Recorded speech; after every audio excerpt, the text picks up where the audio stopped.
রংপুর ভোগীবালাপাড়া বউবাজার বাজার কমিটির আয়োজনে এক মতবিনিময় সভা অনুষ্ঠিত হয়েছে।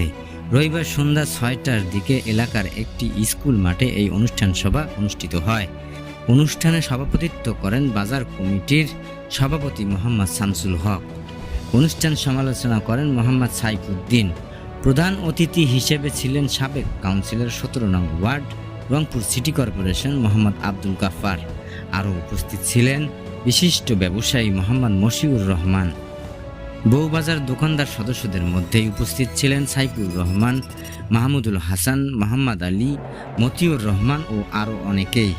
দোকানদারগণ কমিটির কাছে তাদের নিজস্ব সমস্যার কথা একে একে তুলে ধরেন। কমিটি তার নিজস্ব যুক্তি সহকারে তাদের প্রশ্নের উত্তর দেন। আমাদের বাজার কমিটি একটা প্রতিশ্রুতি দিছিল যে আমাদের এলাকাটা সিসি ক্যামেরা আওতাধীন করা হবে, কিন্তু কাস্টমারের দোকানদারের মুভমেন্টটা নষ্ট করে ফেলে। তা আমি চাচ্ছি তাদের একটা রাতের 1টার সময় আসি, আমি সাইকেল ভুলো ছাড়িয়ে গেছি, দায়িত্বটাকে নাটঘাটের না আমার।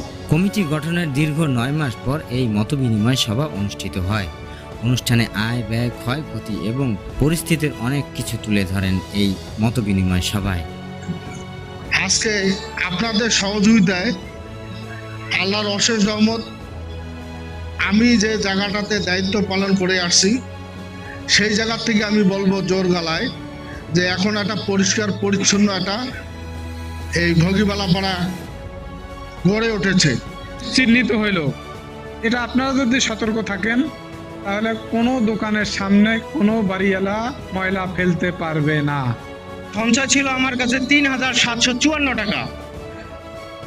পরবর্তীতে ১/৯/২০২৫ সাল থেকে ৩/৯/২০২৫ দোকানের কালেকশন হয় ১৮,২৭১ টাকা। বাজার কমিটি দোকানদার ভাই সদস্য অনেক রাত পর্যন্ত বসে এখানে কষ্ট করতেছেন আপনারা। সত্যি দুঃখের বিষয় যে আমাদের অনুষ্ঠান শুরু করতে আমাদের অনেক দেরি হয়ে গেছে, যার কারণে এই কষ্টটা আপনাদেরকে করতে হচ্ছে।